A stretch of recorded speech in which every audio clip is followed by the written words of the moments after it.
that one as well, is as much as it was falling on the side of civil society and other civil society organizations that are under the brackets of perhaps we can call it CSOs, but they are offering also services that a think tank would offer. Now, PMRC being, you said earlier, was formed by the Patriotic Front government, and it being a government sort of entity, one would argue that, perhaps you would be a little bit biased when you are giving, your advice to government. What would your response be to that? How much leverage are you given to be, independent and give an independent view? So, Madam Nakiwe, this has actually been very interesting over the years, having worked in PMRC myself at the helm for 6 years, getting into 7 now. PMRC, in its initial stages, the core or the heart of the party was to establish this think tank that will help them, the government, when we form government, when the Patriotic Front forms government, to align to the manifesto promises to the people of Zambia, to ensure that service delivery is done accordingly and not to move away through public policy revisions and the reform proposals that we talked about earlier. So in doing so, it's to offer checks and balances to say and be the voice and also an ear to the people in terms of offering expert voice, like I said. And this can only happen if the think tank gets to the ground to get probable measures to say, indeed, we need decentralization and devolution, and this is how it's going to work. It has worked in Tanzania, or it has worked in this country, or it has not worked as a pilot measure, perhaps in Malawi, or Malawi is not doing what is not implementing this decentralization, and these are the effects. Okay. And then brought to Zambia, what will it achieve? Let's look at the national landscape. We're looking at issues to do with economical issues, infrastructure issues. We're looking at the pace at which our population is growing, our people against the development pace also every year. Schools available, hospitals available, how much of that? We're also looking at the governance system itself. What kind of, yes, we are a democracy, but what kind of democratic government is it? And the tenets and values that we actually espouse at the same time. So all these relating to what the party itself promised to translate to national development agenda, which is, of course, the longer term plan, the Vision 2030. And having the Vision 2030, dismantling it to lesser periodic plans, which includes the National Development Plan. And when we translate the manifesto, projects and programs, and the aspirations, then into these plans, then we are meeting what the Patriotic Front had promised the people since coming into power or since 2011. And that way, then you know that PMRC's role is not really to be like a critique organization, but indeed to offer pragmatic ideas in terms of what public policy is all about and what it translates to the common Zambian. And in doing so, we do this in, like I said earlier, the different thematic areas which practically cover all public policy spheres. And in doing that, we have heard other people say, oh, by the way, I found out that PMRC is PF think tank. PMRC is PF this, that. No, PMRC is not PF, blah, blah, blah. So I was saying at the end of the day, it shows that PMRC has been doing a very high quality work and service to the government of the Republic of Zambia over the years, because it has worked autonomously and independently, just like its fathers and mothers alike had instituted it, with that idea to say independently and autonomously to come and advise on public policy matters that are, that are a mirror of what the Patriotic Front Manifesto is. And that's what we are all about. So there's no room for being biased, because we are the ones who take to the entity that established us that, look, this is how we're doing on the spreadsheet, and against what we promised, and or this is how we ought to go about it in order to achieve area number, blah, blah, blah, blah, in the manifesto that we have sold to the people of Zambia, so that we can offer them the quality public service. But having said that, there has been an evolution of PF manifestos over time. 2016 it was revised. We have to revise, of course, based on the needs and different challenges and demographic dividends, the economic ecological system, and now we are facing quite a number of challenges, the COVID-19, among other catastrophes and disasters, such as the climate change problems that the world is facing today, and Zambia is not saved. Great stuff, Madam Zulu. Now, in case you're just joining us, you are watching Tuesday's edition of the Roundtable Talk, and we're featuring the Policy Monitoring and Research Center Executive Director, Mrs. Bernadette Deka Zulu. Now, you talked about the Vision 2030, which is, I think, to make Zambia a prosperous middle-income nation by 2030. How attainable is this, the time frame? Do you think Zambia, going by how it is now, the stage where it is it attainable for it to be a prosperous middle-income nation by 2030? Oh yes, already, we moved from a low middle, rather a low class state to at least a low middle income nation. We already moved. Tanzania was celebrating that, I think last year, about in 2020, that is one of the legacies that is tied to the late President Magufuli. May he so rest in peace. But Zambia had already attained this milestone that our friends were celebrating recently in 2013. Okay.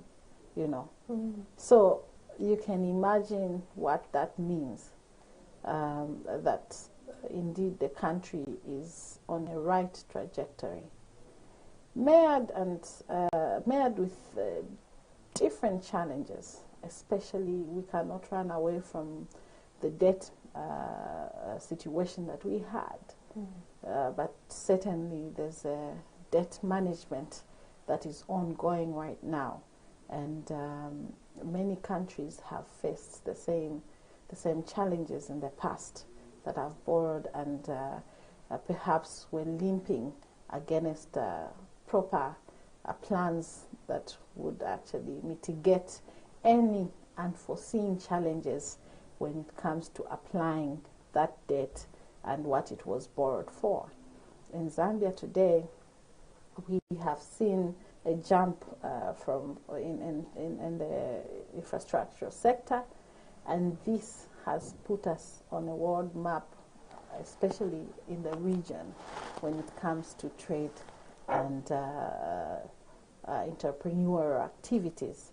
It may not be realized now, it may not show today, but the development that has happened, especially in the last 9 years, will be so visible to our children and the next generations to come, as long as we remain on the same path in terms of the development agenda, and as long as Zambia remains committed through the economic recovery plan and its road to this recovery. And this is so much largely sitting on debt management and the way we can actually use our domestic resources within the country and to different various sectors. Let me not be everywhere, but I can assure you that Zambia is on the right path in terms of the economic development agenda, and it calls upon different players. And in this calling upon different players, we can only achieve the Vision 2030 if us as individuals, as Zambians, own this development agenda. Each person must own this development agenda. It is a call for Zambia to now face this paradigm shift when it comes to our mindset. And this reminds One me, would say that, the challenges that are before, for instance, the Zambian person, you talked about a few minutes ago, the challenges of the COVID-19, which is obviously a global challenge, but this, for an ordinary Zambian person who, a trader at the market who has to, work from hand to mouth to be able to eat the next day, how do they, for instance, recover from a situation like the COVID-19? right.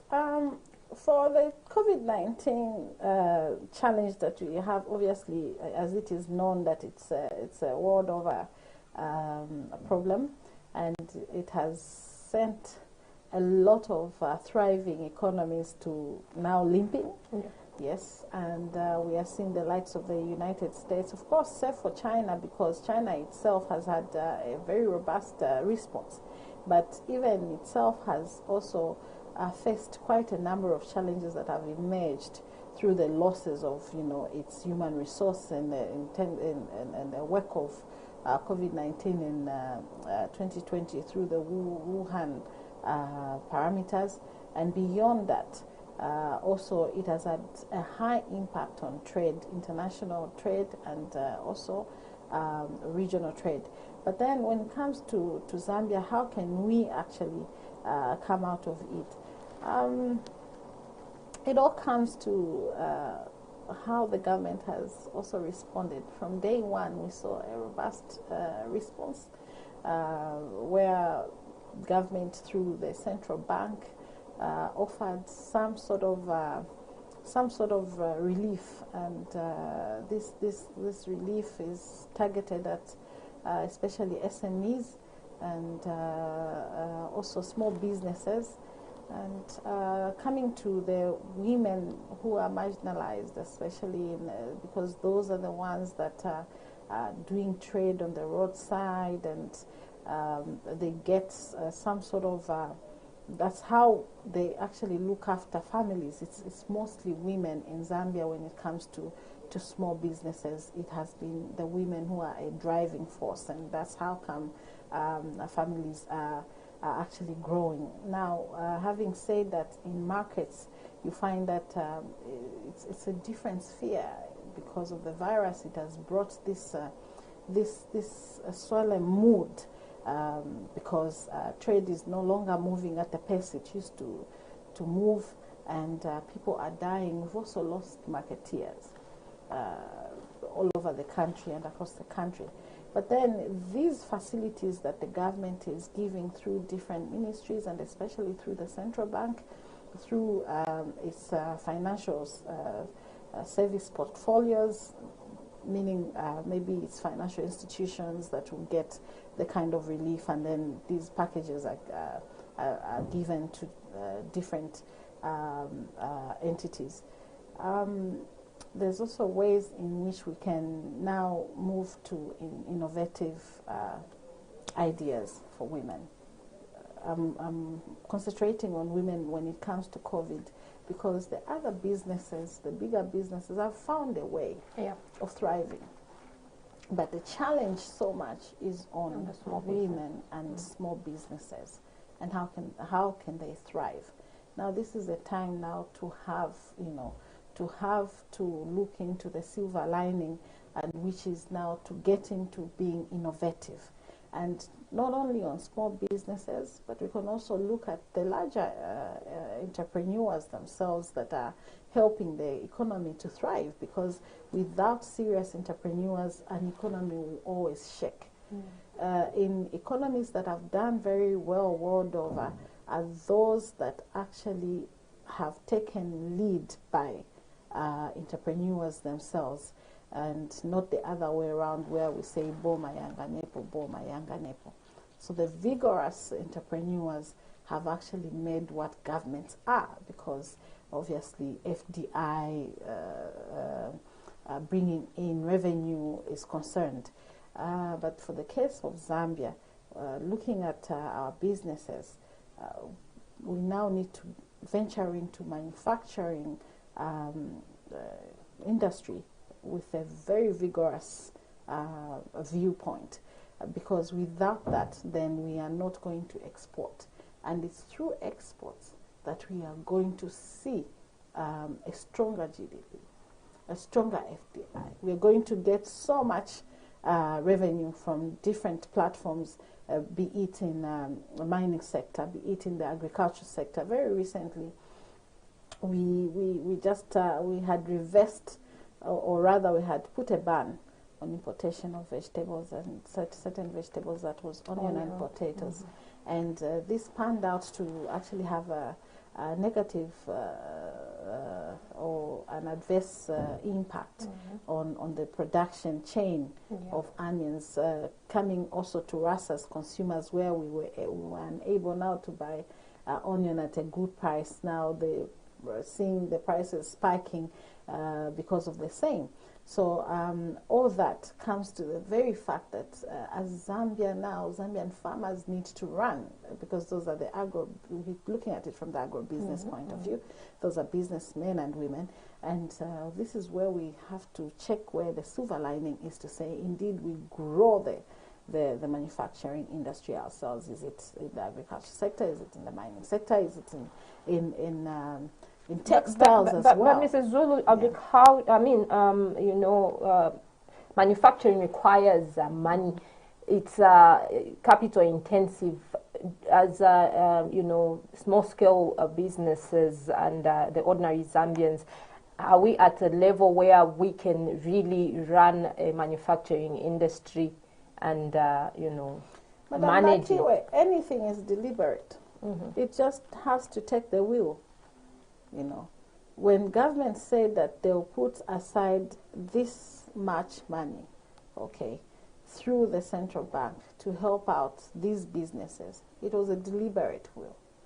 It has to take us Zambians. I was talking about mindset, and the mindset shift is this is a collaboration between the Zambian government and the people themselves.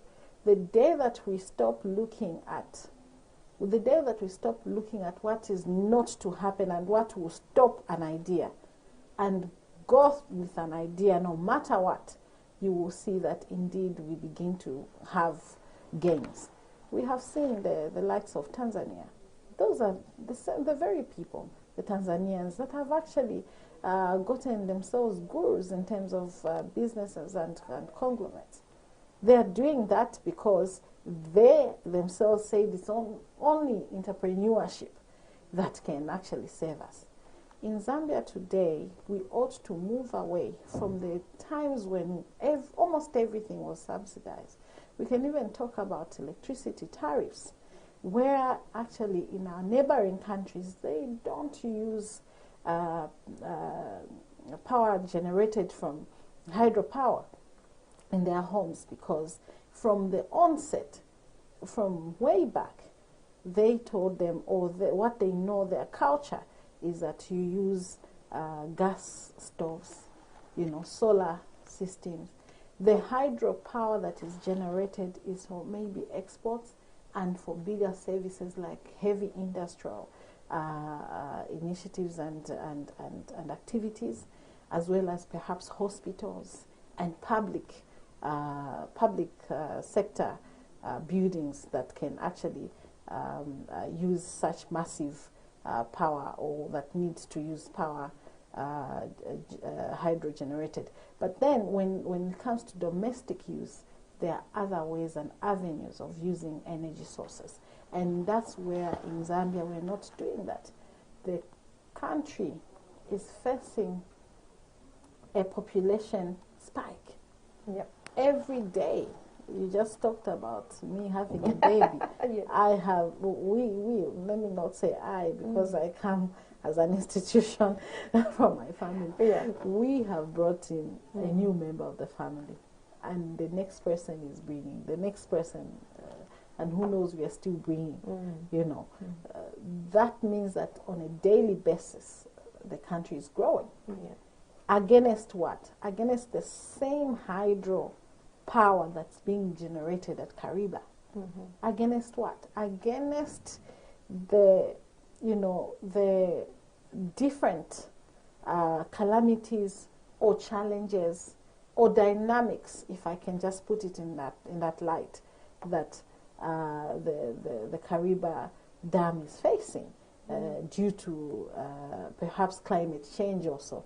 The rain patterns. If it rains this year, then thank heavens. If it doesn't, but even if it rains so much, is it the same the way the electricity would be distributed by Zambezi River Authority then to 10 million Zambians against now, which is nearing to at least 20 million, maybe even over if we have the right statistics after the census. So you can imagine those kinds of dynamics. So we need to shift our minds for us to attain the national development that we seek so much. We seek it because it's supposed to be a fundamental human right to have, the services that we always talk about. This is primary health care, access to education, which of course we have seen that it has also gone up because Zambia, through the Ministry of Education, has now brought down the fees in secondary schools from 1,200 kwacha to 200 kwacha, and you can imagine that big margin. And also it has continued, the government has continued to offer free primary education, and so meaning that this is translating to over 90% of school spaces and enrollment percentage or enrollment rate. So you can imagine that this sustainable development goal number 4, which is to offer quality education, is now being realized slowly, because the Zambian government is not only trying to offer free education and affordable education, but also quality in terms of the two-tier education system that has been brought about in trying to also shift our minds not to have only white-collar job, but also to have the other kinds of vocational training of our people. I must also mention that the late Dr. Roland Mosiska, I keep saying, may his soul rest in peace also, had this view when he was at the helm of a cabinet, that we need as a people to change the mindset. That's when we are going to see the translation of development in our national development plans in these different pillars that we hold. Excellent stuff, Madam Deka. Now, let us, zero in on the 7th National Development Plan 2017 to 2021. As a policy monitoring entity, how would you rate Zambia's performance in following through with the 7th National Development Plan blueprint? Yeah, so especially now that we are in 2021. So one of the seventh National Development Plan's aspirations is really to make sure that there's diversification within all sectors. Okay, so be it in agriculture, there's diversification. Be it in energy sector, there's diversification. So that is already showing that if at all we have implemented this, there is improvement in all these areas. Where are we today, as your question pans, to say where are we in terms of implementation? What have we achieved? So, speaking to the very viewpoint that one of the aspirations of the plan is to make sure that there's diversification. Diversification brings about growth. And already we have seen that there's growth since 2017 when the plan was being launched in the agricultural sector, where we have scored in terms of metric tons maize has gone up. There has been an increase also in the production of seed, and so meaning that we have more farmers growing, okay? And also beyond that, there's also a call on seed diversification so that we don't just fall on maize. So I keep talking about diversification with this plan because having the eyes into different areas and poaching different ideas, bringing different ideas on board brings about development also. So there's also been an increase in fish production. I think you remember that in the past years or decades, there wasn't anything of that of fish farming. We thought that fish actually comes from the freshwater bodies, the rivers, the lakes, and whatnot. And then came the Chinese, and then we saw that indeed we can actually grow fish and do farming. And in the wake of that, the government responded by having created a ministry to look at aquaculture issues, so that or the blue economy in itself, if we can call it, if we have to look at it from the broader perspective, so that we can also make gains in there from not only to grow revenue for the country, but also to bring about issues to do with nutrition in our homes, and also grow trading opportunities for our people, youth and women. That has also recorded a very big score in the years that we, since implementation of the National Development Plan. We have also constructed about 87 modern livestock centers since the pillar that touches on education, rather agriculture, has been actualized through this National Development Plan. It is through also the aspirations of this same plan that the Ministry of Religious Affairs has managed to now begin to preach and foster the One Zambia, One Nation slogan. This slogan is not in vain. Madam Nakiwe, we have seen other countries face genocide. We have seen other countries fight regionalism. Yes, we are facing it today. It is still there, but it is managed because someone through the government entity is doing something about it. You and I are able to converse here because we know that we can actually relate with one another, but we're from different regions. Today I'm Deka Zulu. You call me Deka, but it's Deka from Southern Province. Okay. Yes. And my husband is coming from the eastern part of the country. So you can imagine that these are the things that One Zambia, One Nation is bringing about.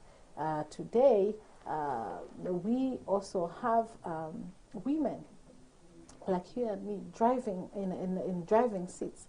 You are interviewing me, and as an interviewee myself, I'm able to share some knowledge and information on one or two things because I've been given a chance to serve in an office, and this has come up as a value under the same as a value that is espoused by the government through these ministries of guidance and also as well as the development agenda that is also skewing towards the development of women. So today we see quite an overwhelming report when it comes to the implementation of the National Development Plan in different avenues. Now, away from just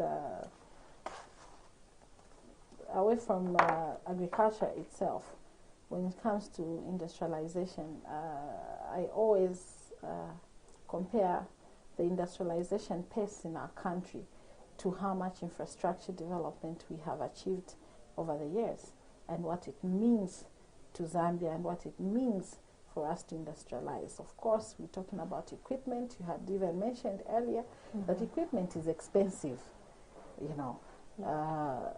But then the first thing to do is for us as a or for the government, rather, to bring about a conducive environment that will allow for business to take place, even if you manage to bring up in that machine. How are you going to bring it in? We have seen also the improvement of national airports. Our international airports have been improved. It has also been through under the infrastructure related pillar, where we need to make sure, and this is under transport and communication. We have seen also the revamping of other airports like Harimanga, Humbula, and Livingstone, and also Simon Mwansa Kapwepwe in Ndola, and other airports across the country, and also helipads. We have seen the construction of serious roads and bridges and hospitals. About over 600 health posts and facilities have been established countrywide in the past 9 years alone. And we have also seen the recruiting of nurses and healthcare personnel, over 25,000 healthcare personnel in the last 3 years alone. Okay, we have also seen the coming up of different districts delimitation. It's also a development indicator. We have seen the birthing of schools, new schools in different districts, and now the coming up of or bringing down learnership to babies across the country. Before, it was only private schools offering creche and nursery schools, but now over 2,300 nursery centers have been put across the country, just to make sure that children are actually exposed to education at an early stage, and that is a country headed into a right trajectory, having also recorded about 80,000 children being enrolled. So really we can talk about here and there what the National Development Plan, which is the 7th one, has done. Because of course, having had 5 pillars, the things that I've talked about will fall under human development, which is education and social welfare and all that. We've spoken about public transport and public sector trade as well, linked with each other. We've talked about governance issues. We talked about, we've also talked about maybe what can fall under economic development, and that's where we've espoused the National Development Plan and its agenda towards this Zambian-styled development and what we ought to achieve if we have to call it sustainable, and for us today and for our children and the generations to come. Great stuff. I'm enjoying this discussion, and unfortunately, as usual, time is always an enemy, Mrs. Zulu. But as we continue the discussion a little bit more, I just want your view on the recently enacted cyber crimes and cyber security law.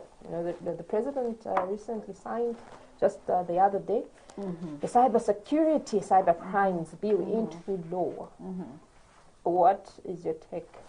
Yeah, certainly. So, the cyber security law has at heart the protection of cyber ecosystem. Okay, and this protection of cyber ecosystem means that, for me personally, before I can even come to technical matters to speak on the voice of PMRC, is that a young girl will be protected from abuse on the internet whenever they try, okay, to offer themselves for public service, for example, offer their intellectual capability for public service, okay, for community service, for their country or for the world at large. It will mean that a young girl, when they post themselves, okay, in the way that the Lord himself created them, no one is going to take advantage of that. Someone, you know, especially the cowards that sit behind computers to begin to write about people and these funny messages and the insults that come along.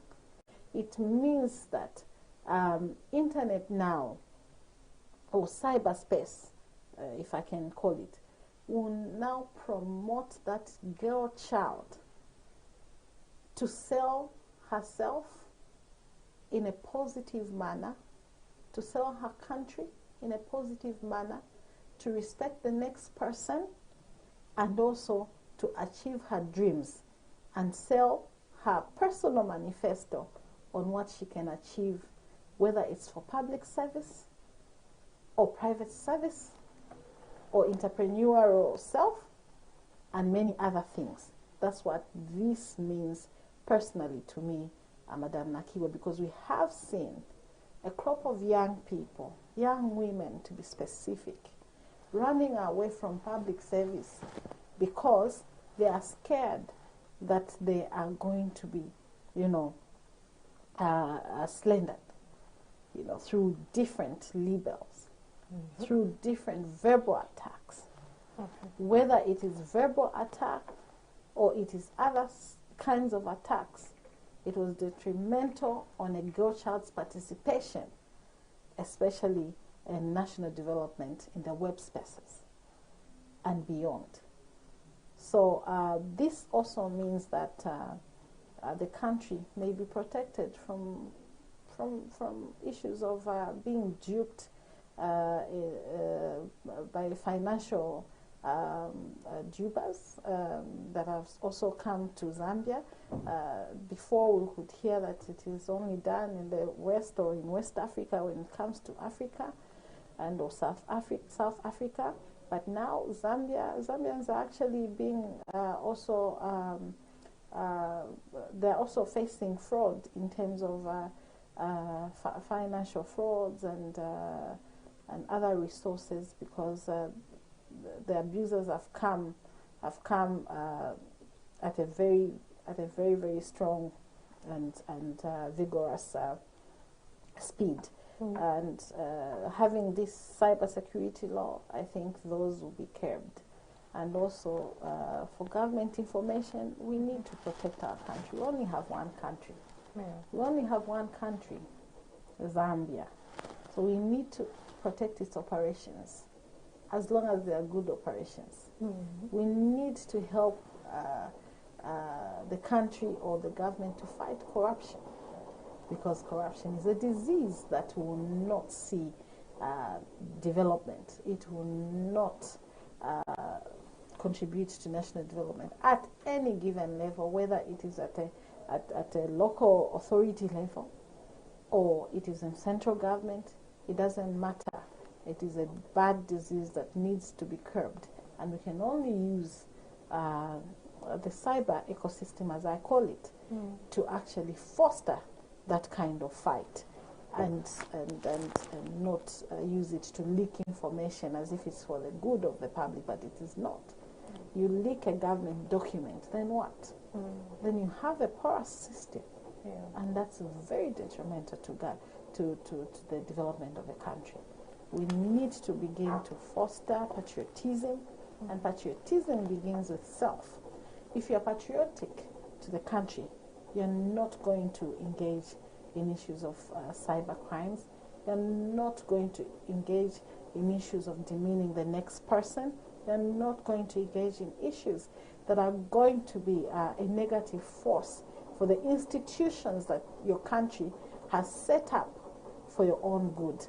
Because these institutions, Madam Nakiwe, whether it's a court of law, whether it's a police itself, whether it's, however we look at it from whatever lens, we actually do benefit.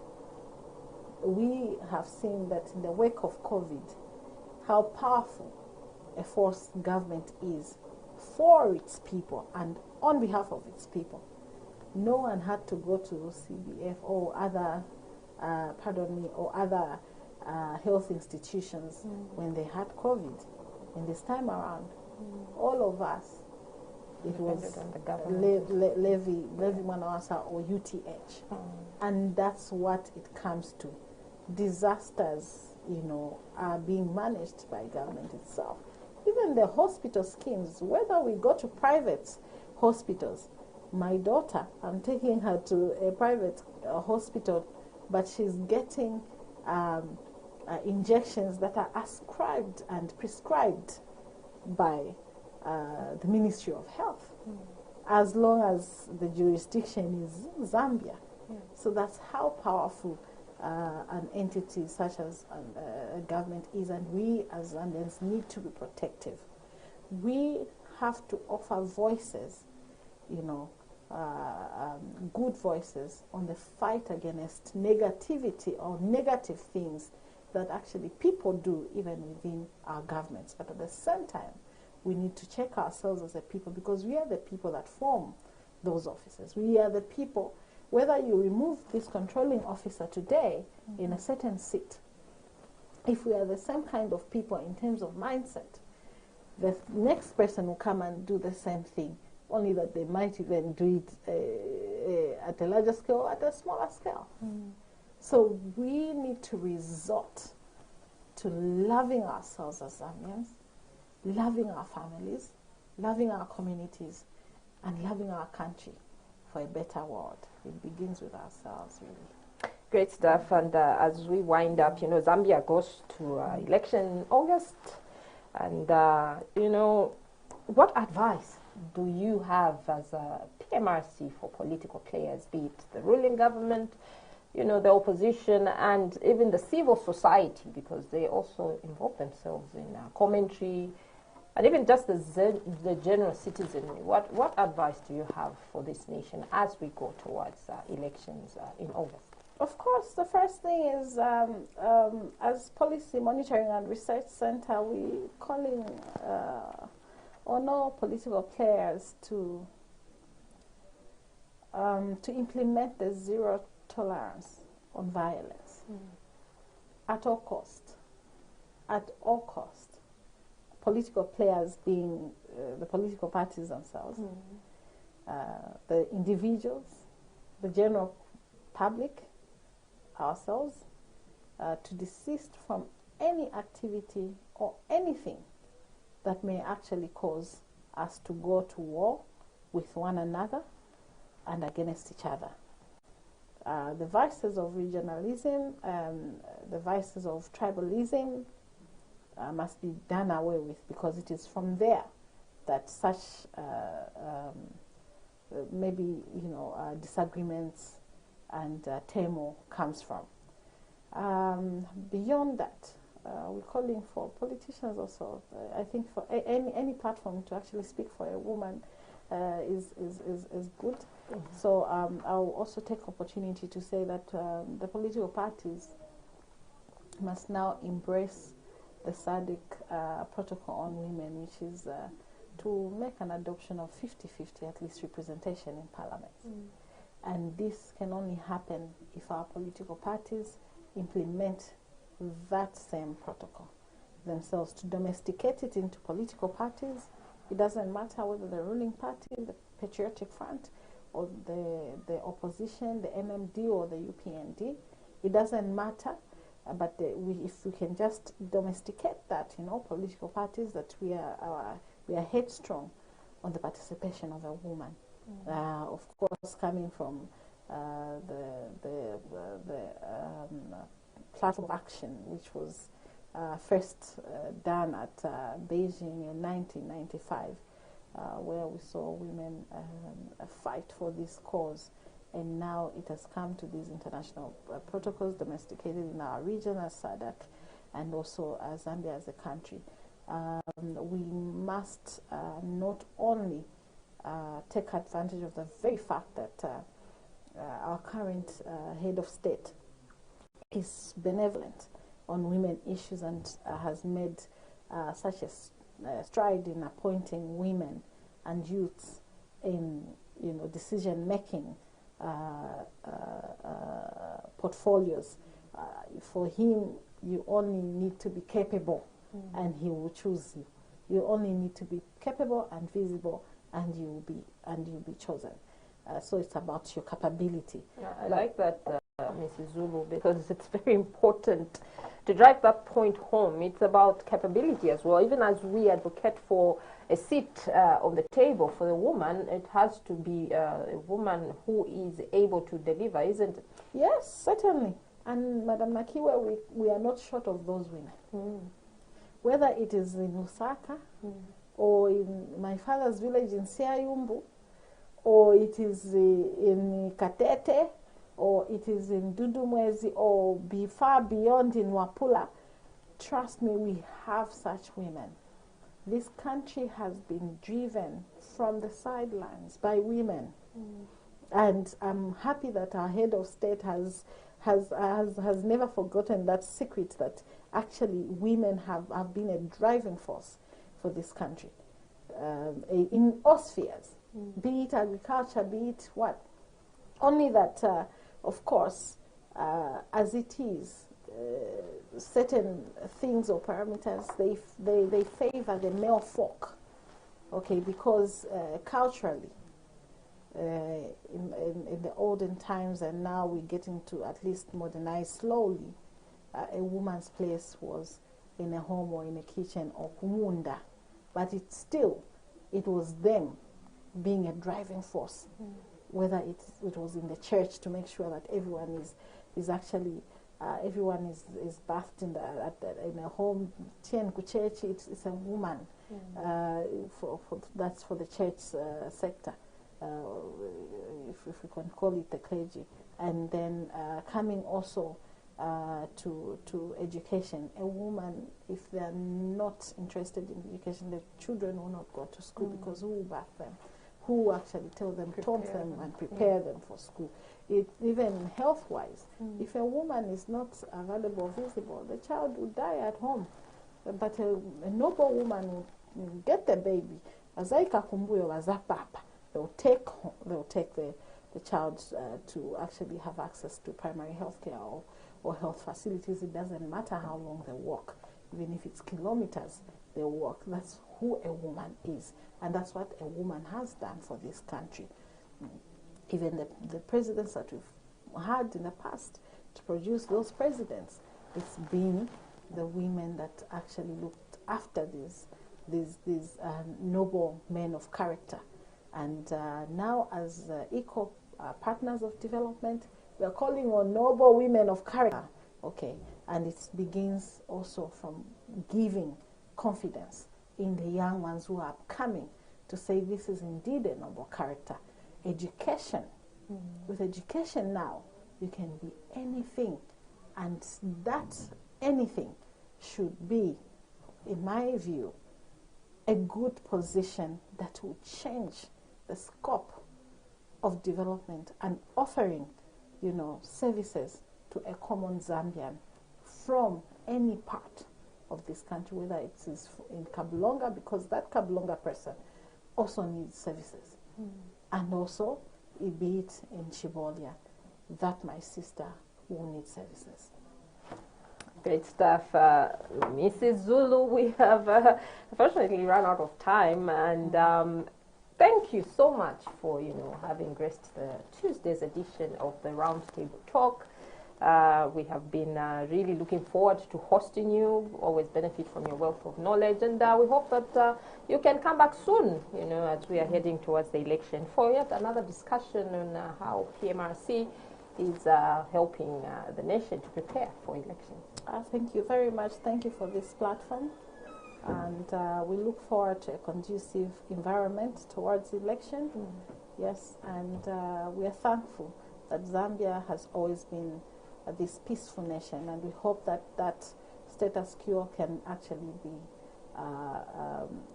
maintained.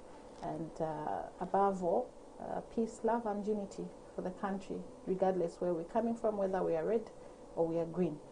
At the end of the day, it is country first, and we are all thriving to see that our country develops through our families, communities, and the country at large.